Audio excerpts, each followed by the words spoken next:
मद्भक्तः मदीयाजी मां नमस्कुरु। भगवान कह रहे हैं मेरे को प्राप्त करने के लिए सबसे पहले मन मना भव। देखो यदि तू मुझे वास्तव में चाहता है तो मन मना भव। ये जो तेरा मन दुनिया में लगा हुआ है ना 10 जगह, वहां से हटा करके मन मना हो मेरी ओर कर। जब तक तेरा मन दुनिया में ज्यादा लगा होगा और मेरी ओर कम होगा तो भगवान कह रहे हैं तब तक फायदा होने वाला तो नहीं है।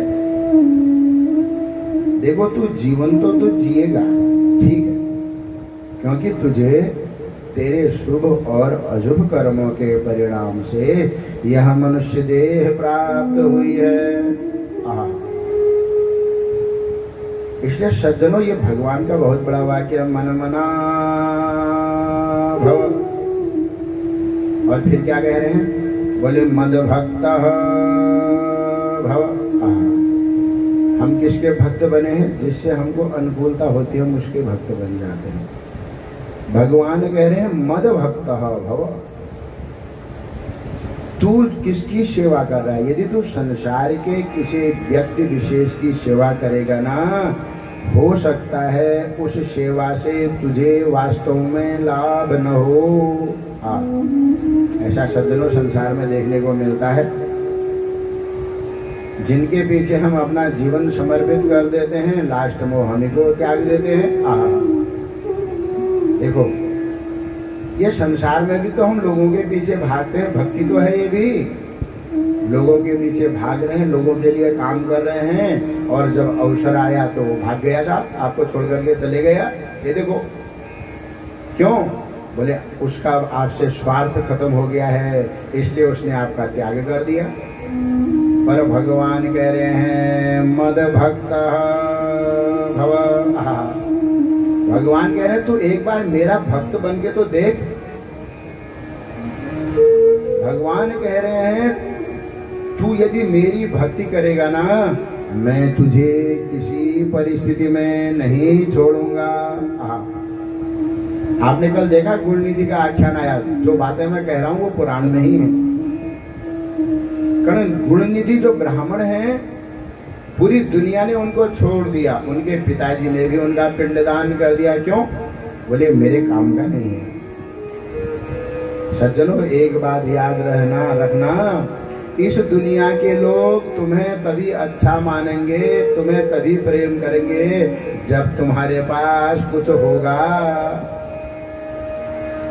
अन्यथा दुनिया का व्यक्ति निस्वार्थ प्रेम नहीं कर सकता है, किसी से बड़ा कठिन है। माता पिता भी यदि पुत्र उनको कष्ट देगा ना, तो एक समय ऐसा आ जाता है कि माता पिता भी अपने बच्चों का त्याग कर देते हैं। आपने देखा गुण निधि के पिता ने गुण निधि का त्याग कर दिया और उनकी मैया उनको रोक नहीं पाई। देखो इसलिए मद भक्त हो। भगवान की प्रतिज्ञा है तू मेरा ही भक्त बन। ये जो तेरा दुनिया में थोड़ा भरोसा बचा हुआ है ना, भगवान कह रहे हैं वहां से हटा। इस भरोसे को थोड़ा मेरी ओर करके देखते एक बार। अरे ट्राई तो करो, क्योंकि दुनिया में तो आपने देख लिया है करके। मैं तो एक बात लोगों को बार बार बोलता हूँ, अपनी जीवन में यदि तुम्हारे जीवन में चमक कम हो गई है ना, तो दुनिया में कोई तुम्हारे साथ नहीं रहेगा। सज्जनों मैं आज मंच में बैठ के कथा बाज रहा हूँ, इसलिए आप मुझे सुन रहे हो। यदि कल चौराहे में बैठ के घूमने लग जाऊंगा ना, तो आप मुझे पहचानने से इनकार कर दोगे। तो किसको प्रेम कर रहे हो आप? बोले मेरे ज्ञान को प्रेम कर रहे हो, मुझे थोड़ा ना प्रेम कर रहे हो। सच है ना जोशी जी? ये मेरे ज्ञान की पूजा है, इसलिए मैं यहाँ बैठा हूँ तो मेरे ज्ञान का सम्मान है हो। और यदि किसी कारणवशात मैं पतित हो गया तो दुनिया का एक भी व्यक्ति मेरे साथ नहीं होगा हो।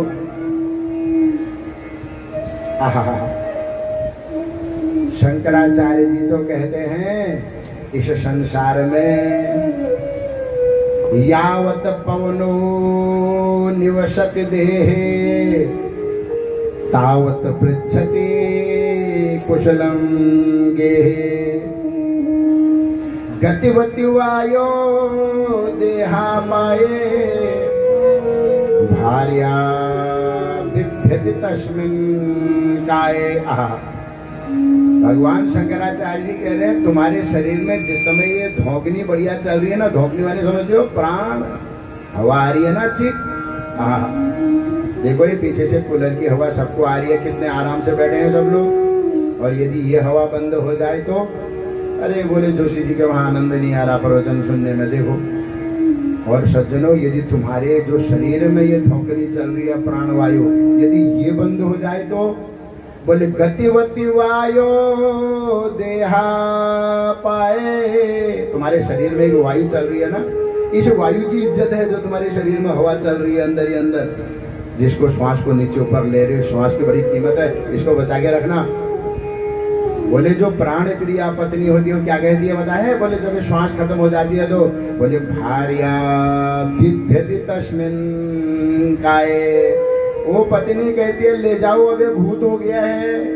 हाँ कौन है वो कहता है महाराज इससे प्रिय तो मेरा इस संसार में कोई है ही नहीं। और वो भी कहती है पति मेरा परमेश्वर है। तो कहाँ गई फिर वो भक्ति? बोले नहीं नहीं, वो भक्ति देह के साथ थी, वो प्रेम देह के साथ ही होता है। और क्या उसको रख सकता है क्या घर में? कितने दिन रखेगा? 1 दिन रखेगा, 2 दिन रखेगा, 3 दिन रखेगा, उसके बाद भार्या बिभ्यति, बिभ्यति माने डरती है, इसलिए कहती है घर के अंदर मत रखना, बाहर रखो तुलसी के पास। और क्या करो? बोले थोड़ा धूप जलाओ, दिया जलाओ। और क्या करो? बोले गंगा जल डालो मुंह में। और बोले रात भर रक्षा करना, नहीं तो पता लगा फिर उड़ जाएंगे। अहो अब उड़ जाने का डर थोड़ा है, डर इस बात का है कि इनके साथ कुछ और न उड़ जाए। डर ये थोड़ा है कि ये उड़ जाएगा, इनको उसको पता है कि अब ये तो उठने वाला नहीं है। पर बोले धूप थोड़ी ज्यादा जला देना, आग थोड़ी ज्यादा कर देना। क्यों? बोले कहीं बगल वाला आकर के इसके शरीर में न घुस जाए जो 10 दिन पहले गया था। भार्या बिभ्यति तस्मिन् काये। इसलिए शंकराचार्य जी कह रहे हैं क्या करो?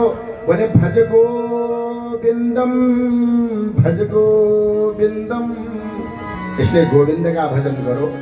भजन करो माने क्या? इसलिए गोविंद का भजन करो का मतलब है गोविंद की भक्ति करो, भगवान की भक्ति करो। भज गोविंदम, भज गोविंदम, गोविंदम भज मूढ़मते। अरे मूढ़मते, तू संसार में अपना समाधान खोज रहा है। मैं तुमसे ये आपसे ये नहीं कह रहा हूँ कि संसार को छोड़ दो, इस संसार में समाधान ढूंढना छोड़ दो। समाधान तो भगवान के चरणों में ही है। इसलिए भगवान ने कहा मद भक्त भव। बहुत बड़ा श्लोक है, सुनो फिर कथा में प्रवेश करेंगे। मन मना भव मद भक्त, मेरा अपने मन को मेरी ओर कर और जो दुनिया का भक्त बना है मेरा भक्त बन जा।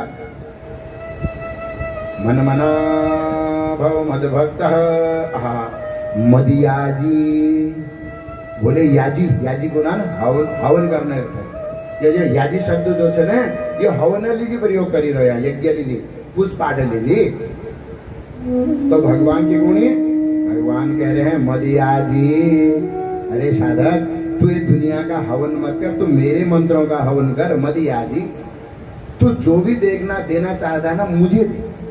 तू ये दुनिया में भूत प्रेतों को ज्यादा देगा ना, बोला इनको मिलेगा नहीं मिलेगा कोई गारंटी नहीं है। इसलिए मदियाजी बोले मेरा ही हवन कर। माम नमस्कुरु, और नमस्कार किसको कर? बोले मेरे को कर। क्यों? बोले तुमने संसार में किसी को नमस्कार करा उसकी ज्यादा कीमत नहीं है। अच्छा एक बात बताओ, आज तक आपने लोगों को प्रणाम किया, आपको क्या मिला? कुछ नहीं। कदू लोग तो ऐसे नमस्कार के फिर आशीर्वाद दे नहीं देते कह देना उनसे नमस्कार कहे नहीं कहे एक समान में, अन्यथा नमस्कार करने के बाद तो आशीर्वाद मिलता है। बोले तू संसार को नमस्कार करेगा ना, इससे तुझे कुछ मिलना नहीं है। और भगवान कह रहे हैं यदि तूने मुझे नमस्कार कर दिया तो भगवान कह रहे हैं मैं तेरा कल्याण कर दूंगा। देखो देखो पुराणों में जिनने कल गुणनिधि ने क्या करा, मात्र भगवान का दीप बुझ रहा था, अपने कपड़े को फाड़ करके भगवान का दिया जला दिया, तो भगवान ने उसको अपना लोक दे दिया। ऐसा कोई संसार में हो सकता है क्या? ऐसो को उदार जग माही, बिन सेवा जो द्रवे दीन पर, राम सरिस को नहीं। ऐसा कोई उदार इस संसार में नहीं है जो एक बेलपत्र चढ़ाने से मनुष्य का कल्याण कर दे। ओहो, कशी करे शंकर जी पूछ कशी करी जाए, बोले के न नल में फिरी पानी उणो भी पानी के लिए शंकर जी मैं तेरे एक बेलपत्र फिरी चढ़े बेर, हर हर महादेव कह देने से आहा कि दीदान शंकर भगवान। बोले कैलाश लोग कहले दी सगनी, देखो फ्री में पानी फ्री का, बेलपत्र फ्री का, और महाराज हम इतने अभागे हैं, वो फ्री का बेलपत्र और फ्री का पानी भी शंकर भगवान में नहीं चढ़ा पाते हैं, तो हमारा कल्याण कहाँ से होगा बताओ? इसलिए भगवान कह रहे हैं माम नमस्कुरु। इसलिए भगवान कह रहे हैं तू नमस्कार दुनिया को कहेगा को, मैं दुनिया को नमस्कार करने को मना नहीं कर रहा हूँ, पर भगवान कह रहे हैं यदि तू मुझे नमस्कार करेगा ना, नमस्कार माने कि है ओम नमः शिवाय, नमः माने हे शंकर भगवान मैं आपके चरणों में नमन करता हूँ। ये तो नमस्कार और क्या नमस्कार। तो कहने का मतलब है आपके जीवन में अच्छा होता है तो भगवान को नमस्कार करो, और बुरा होता है तो तब भी भगवान को नमस्कार करो कि हे भगवान आप तो दीनबंधु परमात्मा हैं। तो आपने कहा महाराज ये रास्ता खुलेगा कैसे, हमारे जीवन में तो ऐसी बुद्धि नहीं है कि हम ऐसा कर पावे। बोले इसी के लिए तो तुमको भगवान की कथाओं को सुनना पड़ेगा, अपने मन को शुद्ध करना पड़ेगा। जब तुम्हारा मन शुद्ध होगा ना तो ये काम तब होगा। इसलिए कहाँ जाओ? बोले जहाँ भगवान की परम पावनी कथा हो रही है वहाँ जाकर के चुपचाप बैठ जाओ और भगवान की परम पावनी कथाओं को सुनो। तुम्हारे जीवन में भगवान की लीला के बारे में सुनने से स्वतः ही ये चीजें अपने आप आने लग जाएंगी। ये घटना अचानक नहीं होने वाली है। और महाराज एक बात समझ लेना, ये कथा में आना भी इतना सरल नहीं है। जिसके भाग्य में होता है वही इस कथा में आता। और यहाँ बेले लोग काफी सुनो ना दुनियादारी, उन्होंने दिमाग के और चल रहा हूँ। हाँ ये भी होता है, यहाँ अगर के कोई भगवान की कथा ही सुने ऐसा संभव नहीं है। आवत एहि सर अति कठिनाई, आवत एहि सर अति कठिनाई, आवत एहि सर अति कठिनाई, आवत एहि सर अति कठिनाई, आवत एहि सर अति कठिनाई, आवत एहि सर अति कठिनाई, राम कृपा बिनु आइ न जाय, राम कृपा बिनु आइ न जाय, राम कृपा बिनु आइ न जाय, राम कृपा बिनु आइ न जाय। अपने कल्याण करने के लिए भले आप कथा में जाना चाहते हो पर भगवान की कृपा के बगैर वहां भी नहीं जा सकते हो। इसलिए गोस्वामी जी कह रहे हैं आवत ईश्वर अति कठिनाई। बोले इस भगवान की कथा में भी आना ना सबके बस की बात नहीं है। हाँ कोई भाग्यशाली होगा वो यहाँ पहुंच जाएगा। हाँ आवत ईश्वर अति कठिनाई। गोस्वामी जी कह रहे हैं भगवान की कथा होली करें पांडाल नहीं है। बोले क्या है? बोले सरोवर है सरोवर। बोले अच्छा हाँ। बोले भगवान की कथा रूपी ये गंगा बह रही है, इस सरोवर में डुबकी लगाने के लिए वही हंस आएगा जिसके भाग्य में यहाँ डुबकी लगाने का होगा। इसलिए कह रहे आवत ईश्वर इस शर में, इस तालाब में वही आ रहा है। बोले जिसको भगवान चाह रहे हैं ये यहाँ आ जाए, भगवान चाह रहे हैं इसका कल्याण हो जाए। ये बेचारा भटक रहा है संसार में, अब मैं इसका कल्याण कर देता हूँ, इसका समय आ गया है, इसके मार्ग खोल देता हूँ। जो इसके सारे मार्ग बंद हो गए हैं, भगवान कह रहे हैं मैं खोल देता हूँ। इसलिए आवत ईश्वर, बोले अति कठिन है, यहाँ आना कठिन है। महाराज आदमी तैयार हुए रहता है घर में, पर ऐसी समस्या उत्पन्न हो जाती, कहता मैं नहीं आ पा रहा हूँ। क्यों? बोले मेरे को कोई समस्या उत्पन्न होगी, अब मैं नहीं आ पा रहा हूँ। बोले आओगे कहाँ से, तुम्हारे भाग्य में ही नहीं है, अभी भगवान की इच्छा ही नहीं है तुम्हें यहाँ लाने की। अरे तुम्हारी इच्छा से कोई ना कुछ होने वाला है, भगवान की इच्छा से होगा। आवते ईश्वर अति कठिनाई, पर जो आ गया राम कृपा बिनु। अरे जो यहाँ आया है उसके ऊपर राम जी की कृपा है, तभी आया हुआ है। आई राम जी की कृपा होगी, अब आ गया है। उन्होंने कहा महाराज जाऊं मैं? बोले नहीं नहीं, अब तुम्हारे जाने की व्यवस्था तुम्हारे हाथ में नहीं, तुम आ तो गए हो यहाँ, इस सरोवर में तुमने डुबकी तो लगा दी है, और तुम्हारे हाथ में अब यहाँ से वापस जाने का नहीं है। बोले वापस तो तुम्हें जब राम जी चाहेंगे ना तभी भेजेंगे। पता नहीं राम जी ने तुम्हारे लिए क्या सोच के रखा है, ये तो तुम्हें पता नहीं है। हम जो सोचते हैं वो कुछ और है, और भगवान जो सोचते हैं वो कुछ और है। हम जो सोचते हैं वो कभी होता नहीं है, और भगवान जो सोचते हैं वह हो जाता है। तो राम कृपा बिनु आई, हाँ आ तो गए हो, पर जाई? बोले राम कृपा बिनु आई न जाए, राम कृपा बिनु आई न जाए, राम कृपा बिनु आई न जाए, राम कृपा बिनु आई न जाए।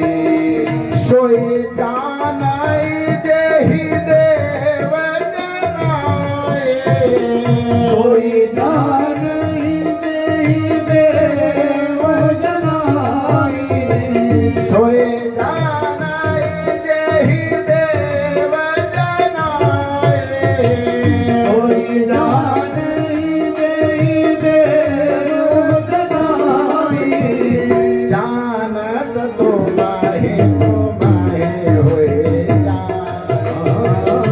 जानत तो मैं होई नाई, जानत तो माहे होए जाए, जानत तो मैं होई बोले नाई। सोई जाने, भगवान की इच्छा हो गई है, यही देव जन आए, भगवान चाह रहे हैं यहाँ आ, इसलिए आया। सोई जाने यही देव जन आए, अब आ तो गया भगवान के सरोवर में, कथा के पांडाल में आ तो गया है, भगवान को जान लिया। बोले नहीं नहीं, अभी आया ही है, डुबकी ही लगा रहा है। बोले जानना बाकी रह गया है। बोले जान लेगा फिर कथा सुन करके? बोले नहीं नहीं, सोई जाने, डुबकी लगाने के बाद भी, कथा सुनने के बावजूद भी, भजन करने के बावजूद भी, तप करने के बावजूद भी, दान करने के बावजूद भी, अभी भगवान नहीं चाह रहे कि इसको मेरा दर्शन हो जाए। क्यों? बोले भगवान देखते रहते हैं इसको, इसके जीवन में कमी कितनी है। अभी जब तक इसके हृदय में बैठा हुआ जो मैल है ना, अविद्या आदि जो दोष है, जब तक ये दूर नहीं हो जाएंगे, भगवान कहते हैं अभी मैं तेरे हृदय में नहीं आने वाला हूँ। इसलिए भागवत में प्रसंग आता है नारद जी का। नारद जी को पूर्व जन्म में भगवान ने दर्शन नहीं दिए। क्यों नहीं दिए? उन्होंने कहा अभी तुम्हारे हृदय में कषाय है, अभी मैं तुमको नहीं दे सकता हूँ। तो नारद जी ने कहा तुमने मुझे दर्शन क्यों दिया? उन्होंने कहा तुम मेरे भक्त हो, इसलिए तुम्हें दर्शन देना भी जरूरी था। यदि मैं तुम्हें दर्शन नहीं देता तो तुम मेरी भक्ति नहीं करते, इसलिए तुम्हें दर्शन देना अनिवार्य है। तुम क्या करो? बोले मेरा भजन करो, मेरे नाम का गायन करो, भगवान के नाम का कीर्तन करो। तो किसी ने कहा महाराज मैं भगवान का नाम कैसे लूं, मैं तो सुबह उठ ही नहीं पाता हूँ, बड़ी समस्या है, नहा नहीं पाता हूँ सुबह उठ करके। भगवान ने कहा मैंने कब कहा कि मेरे स्नान करने के बाद ही मेरा नाम जपा जाएगा? भगवान कह रहे 24 घंटे में तुम मेरा नाम कभी भी ले सकते हो। बोले तुम शुद्ध हो अशुद्ध हो किसी परिस्थिति में हो, भगवान कह रहे मैं अपने नाम को लेने को कभी तुम्हें मना नहीं करता हूँ। भगवान कह रहे तुम मंत्र का जब जाप करो तब तो शुद्धि अनिवार्य है, पर भगवान कह रहे हैं मेरे नाम जपने के लिए किसी शुद्धि अशुद्धि की कोई जरूरत नहीं है। भाय कुभाय अनख आलस हूँ, आये कुमाये अनक आलस हो, भाय कुभाय अनख आलस हूँ, आये कुमाये अनक आलस हो, नाम जपत मंगल ऋषि दश हो। नाम जपत मंगल दिशि दस हो। भगवान कह रहे हैं भाई कुभाई, अरे तुम यदि शुद्ध हो कैसे भी हो, नहाया है नहीं नहाया है, बोले ये जरूरी नहीं है। भाई कुभाई इसलिए लिख दिया, बोले तुम जिस भी परिस्थिति में हो। अनख आलस हूँ, आलस हूँ माने बोले तुम बिस्तरे में सोए हुए हो। आदमी कहता महाराज मैं बिस्तरे में सोया हुआ हूँ, मैं भगवान का नाम कैसे लूं? तो बोले क्या बिस्तरे में मैंने राम राम कहने को मना किया था क्या? बोले बिस्तर में भी बैठो तो तब भी राम नाम जपो। क्यों? बोले जो तुम्हें रात